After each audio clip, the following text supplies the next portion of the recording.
ჩვენ პირველ რიგში უნდა შევხედოთ ამ სურათს კონსტიტუციის ფარგლებში, რომელსაც სამწუხაროდ ქართული ხალხი, რომელიც ხელისუფლების მთავარი წყაროა, იცავს, მაგრამ ხელისუფლება, რომელიც შებუჭილია მოქმედი კონსტიტუციით, ის არ იცავს კონსტიტუციას და ყოველ ჯერზე არღვევს კონსტიტუციას. მე გაგახსენებთ, რომ ზუსტად კონსტიტუციის დარღვევით მოხდა პარლამენტის პირველი სხდომის გამართვა, შემდეგ მოხდა პარლამენტის წევრების უფლებამოსილების ცნობა, შემდეგ მოხდა ასევე არაკონსტიტუციურად, არალეგიტიმურად პარლამენტის თავმჯდომარის არჩევა, შემდეგ მოხდა არალეგიტიმურად ასევე მთავრობისთვის ნდობის გამოცხადება და ესე ამ არალეგიტიმური ჯაჭვით გრძელდება დღემდე ქართული ოცნების მოქმედებები და ეს არის ზუსტად ის არალეგიტიმური ეს მთლიანი სურათი, მთლიანი ჯაჭვი, სადაც ოპერირებს ოცნება, რომელსაც მითვისებული აქვს ხელისუფლება, რომელიც უკვე 27 დღეა ამ ჩვენი კონსტიტუციურ ფარგლებში პროტესტს, მოქალაქეების პროტესტს, რომლებიც როგორც უკვე აღვნიშნეთ, არიან ძირითადი aktorები ამ კონსტიტუციის შესრულების, ისინი არათ აგდებენ, ესე ვთქვათ, ფორმალურად ესე ჩანს, თუმცა რომ არა ეს ჯანსაღი მშვიდობიანი პროტესტი, მერწმუნეთ, რომ არც არალეგიტიმურად აღიარება ქვეყნის გარეთ ჩვენი დემოკრატიული სამყაროსი და არც ქვეყნის შიგნით არ იქნებოდა ესე მყარად და ესე ჩამოყალიბებული და უაპელაციო რომ არა ეს კალენდარს და აი ამ არალეგიტიმურობის ჯაჭვში ბოლო რგოლი უნდა იყოს ყაველაშვილის არჩევნები, თქვენც ასე თქვით. ანუ აი 29-ის შემდეგ პროცესი არის მაინც რაღაც ორხელისუფლებიანობის რეჟიმში თუ იმიტომ რომ ყველა სხვა წინა ნაბიჯი ლეგიტიმურია, ეს კითხვა თქვენთვის არალეგიტიმურია, თქვენთვის ეს კითხვა ასე არ დგას. ნახეთ მე რატო გავაკეთე ეს მთლიანი შესავალი და აღწერა არალეგიტიმურობის ოცნების მიერ არალეგიტიმურად ქცევის და არალეგიტიმურობის კასკადის თქვენ შეკითხვასთან დაკავშირებით. როდესაც ჩვენ გვაქვს ყველა არალეგიტიმური ნაბიჯი გადადგმული ოცნების მიერ, რა თქმა უნდა, მათი ეს ფინალური, რასაც ისინი გეგმავენ 29 დეკემბერს ეგრეთ წოდებული პრეზიდენტის ინაგურაციას, ეს არის ამ არალეგიტიმურობის თავარი გვირგვინი, ესე რომ ვთქვათ. და შესაბამისად ახლა კითხვა იმაზე, ორი პრეზიდენტი გვეყოლება თუ არ გვეყოლება, აქედან უნდა ამოვიდეთ. და აქვე ჩვენ შეგვიძლია ასე ვთქვათ, რომ ოცნებას აქვს, ესე ვთქვათ, აი გამრუდებული სამართლის განმარტება. ივანიშვილი, მათი მთავარი დამკვეთი, მიცემს დავალებას ამ თავის თოკის თოჯინებს, კობახიძებს და სხვებს, ის ბრძანებას გასცემს და მე ესენი საცოდავად, საწყლად ცდილობენ რომ კონსტიტუცია მოარგონ ივანიშვილის ბრძანებას და არა კონსტიტუცია რასაც ამბობს იმას მოერგონ და ისე შეასრულონ კონსტიტუციის მოთხოვნები და დანაწესები. აი ბატონ ზაზა, თქვენ თქვით რომ ოცნება გასულია დიდი ხანია კონსტიტუციიდან, პრეზიდენტი შებუჭილია კონსტიტუციით. მათ შორის ამაში გულისხმობთ მის დამიმოთხოვნას დაითხოვოს პარლამენტი და დანიშნოს ახალი არჩევნები. როგორ უყურებთ ამ მოთხოვნას? 4 კოალიციური პარტია ერთად ხვდებით პრეზიდენტს, ერთ-ერთი მოთხოვნა ნიკა გვარამიამ გუშინ ასე გაახმოვანა. დიახ, ნახეთ, ყველა კანონმორჩილი ადამიანი ის ვინც კონსტიტუციის ჩარჩოებში ხედავს თავის თავს, რა თქმა უნდა, კონსტიტუციის დანაწესებს ზედმეტად შეასრულებს და ის რომ ვთქვათ კონსტიტუციას ვინ დაარღვევს, ამას ჩვენთვის ხო არსებით მნიშვნელობა არ აქვს. ეს იქნება მაგალითად ივანიშვილი, ეს იქნება ვინმე სხვა პიროვნება, ვთქვათ, ეს იქნება მაგალითად იგივე პრეზიდენტი, რომ მაგალითად მან დაარღვევს კონსტიტუცია, ჩვენ სხვა მნიშვნელობა არ აქვს. კონსტიტუცია იქნება დარღვეული, რომელიც არის ქვეყნის ძირითადი კანონი, რომელიც სახელმწიფოს ზღუდავს, რომ მოქალაქის უფლებები და თავისუფლებები იყოს დაცული და მოქალაქეებსაც აქვთ რაღაც გარკვეული ვალდებულებები, რომ ეს კონსტიტუცია შესრულდეს და აქედან გამომდინარე თქვენი შეკითხვის არსი მე თუ სწორად გავიგე, პრეზიდენტს აქვს გაწერილი მისი უფლებამოსილებები კონსტიტუციის დონეზე. რა დროს ითხოვს ის მაგალითად პარლამენტს, ხო? ჩვენ ქვეყნის სხვადასხვა ქვეყნებში გვაქვს სხვადასხვა კონსტიტუციური მოდელები, სადაც უფრო ფართო მიხედულებაა, უფრო ფართო მოქმედების არეალია მაგალითად პარლამენტის დათხოვნის.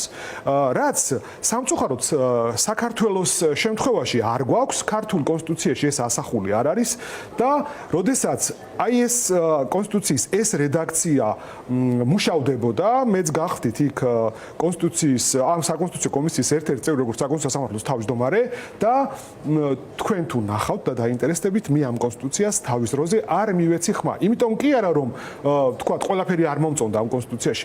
არ მომწონდა თუნდაც ეს ინსტიტუტი, როდესაც პრეზიდენტი ძალიან შეზღუდულია მაგალითად პარლამენტის დათხოვნაში, როდესაც ის აშკარად ხედავს, რომ პარლამენტი არის მოკლედ რომ თქვა დასათხოვი. ასე რომ ჩვენ პრეზიდენტს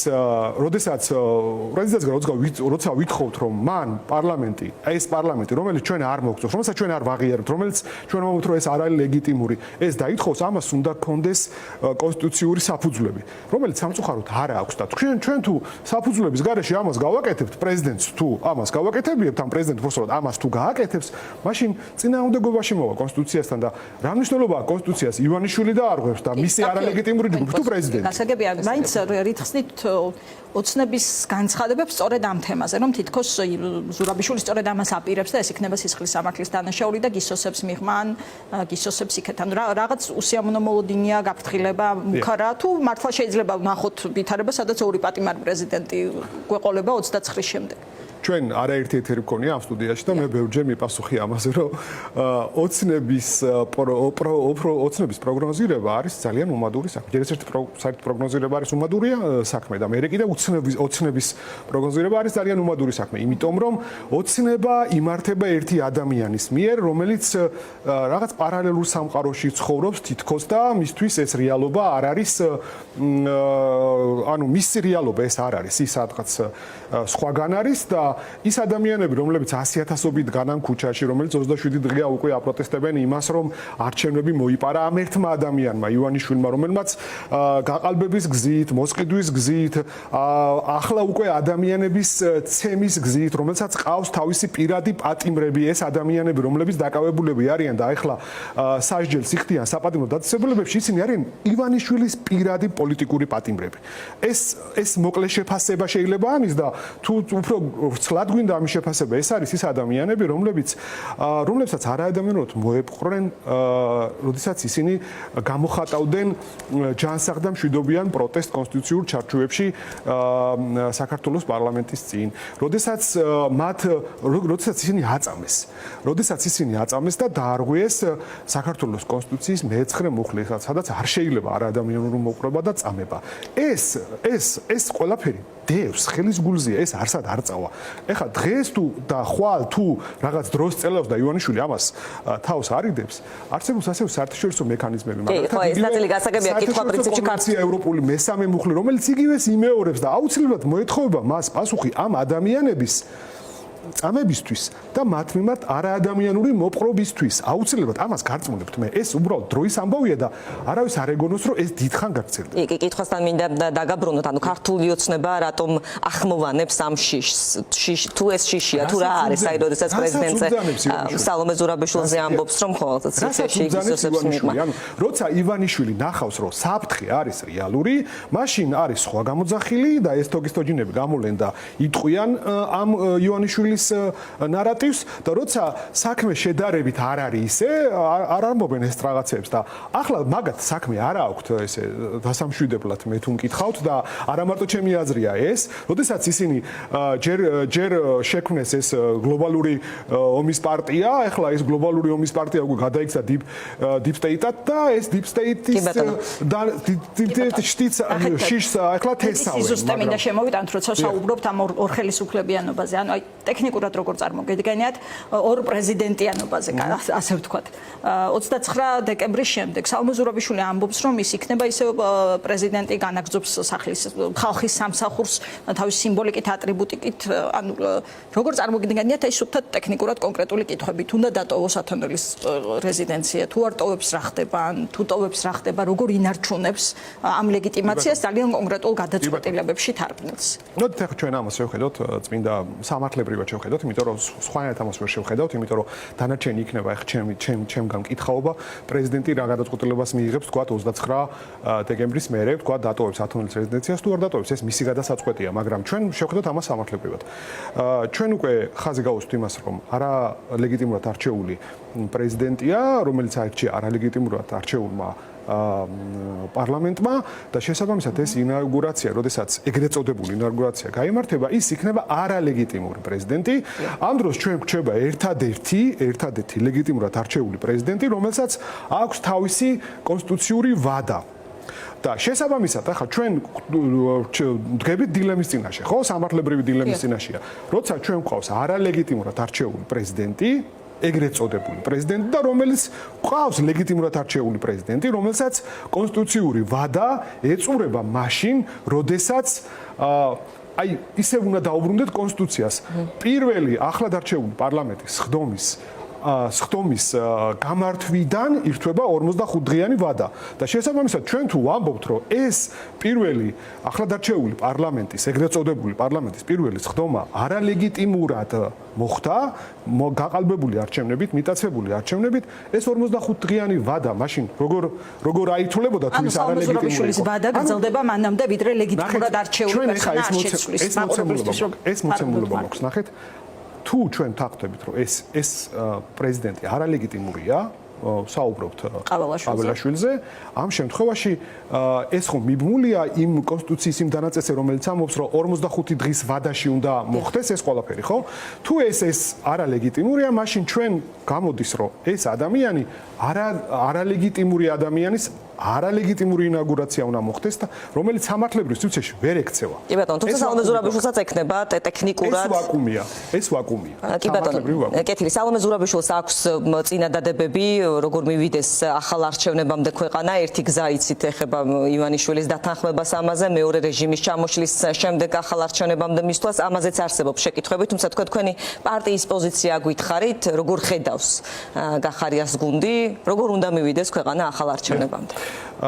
ჩვენი პარტიის ხედვა, რაც ჰქონდა არჩევნების მეორე დღეს 27 ნოემბრიდან, ჩვენ იგივე პოზიციაზე ვართ, ჩვენ არ ვიცვლით ესე პოზიციებს ყოველ რაღაც წუთიერად, იმიტომ რომ ეს თავის დროზე, როდესაც ჩვენი პოლიტიკური ლიდერი გამოვიდა 27-ში და განაცხადა, რომ ის არ ანიჭებდა ამ არჩევნებს ლეგიტიმაციას, ვინაიდან ეს არჩევნები გაყალბდა, ეს არჩევნები დიდწილად გაყალბდა, ეს არ ასახავს ქართველი ხალხის ნებას და ჩვენ იქ მთელი რიგი მტკიცებულებებით, რომელიც გახსოვთ ალბათ, რომ ძალიან რთულად დასაჯერებელი იყო როგორც ქვეყნის შიგნით, ასევე განსაკუთრებით ქვეყნის გარეთ ჩვენი პარტნიორებისთვის, მაგრამ დღეს უკვე სადაოდ ამას არავინ აღარ ხდის, რომ არჩევნები გაყალბდა, ფარულობა დაირღვა და ის რომ ოცნებამ ეს გააყალბა იმ ელექტრონული მთლელების და იმ მოწყობილობების დახმარებით, რომელიც ახლა დაყადაღებული აქვს პროკურატურას. კი, ანუ ეს პირველი ეტაპი, რაზეც ვსაუბრობ და ეს შესრულებულად ითვლება თქვენ. ამის შემდეგ ნაბიჯები, რასაც მივყავართ.